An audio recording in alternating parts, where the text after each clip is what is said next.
Diduga drone pemantau hidrografis di perairan di Indonesia. Drone ini ditemukan oleh para nelayan di Kepulauan Selayar. Dan drone ini diduga banyak sensor atau kamera sebagai alat untuk memantau perairan di Indonesia. Menurut Rizal Dharma, putra pakar pertahanan, drone itu dimiliki oleh negara lain yang sengaja melakukan pemantauan di perairan Indonesia. Dan diduga drone itu dimiliki oleh negara Republik Cina. Saya beralih ke Pak Silvianus. Bagaimana menurut Bapak?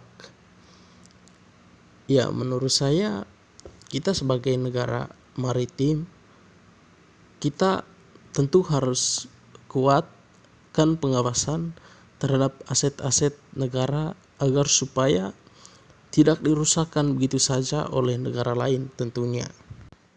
Kenapa Indonesia harus kuat dan tegas terhadap baik itu pengawasan dan tindakan atau hukum? Contohnya saja, kemarin diduga ada mata-mata dari Jerman masuk ke Indonesia dengan cara ilegal tanpa melakukan diplomasi atau tanpa jalur diplomasi. Tapi justru negara Indonesia malah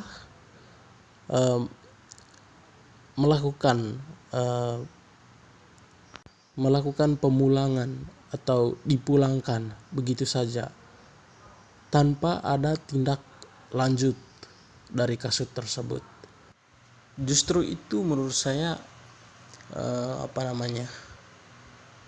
membuat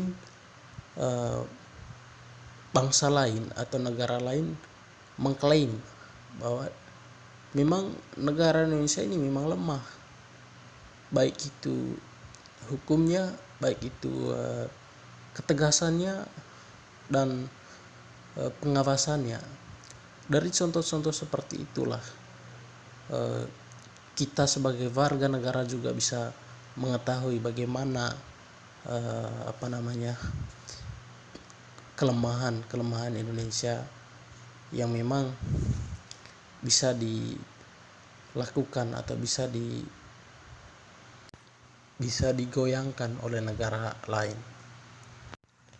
Sebagai warga negara Indonesia dan sebagai pemuda yang peduli terhadap bangsa ini, yang peduli terhadap negara Indonesia ini, yang peduli terhadap aset negara, terhadap aset-aset masyarakat Indonesia, tolonglah pemerintah dan juga pertahanan agar melakukan pengawasan lagi, agar melakukan pengawasan lebih ketat lagi terhadap tindakan semacam itu.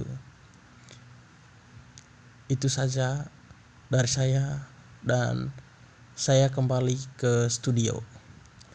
Oke, baik, terima kasih. Itu tadi pendapat dari Pak Silvianus. Jadi perjumpaan kita kali ini sampai di sini dan salam hangat.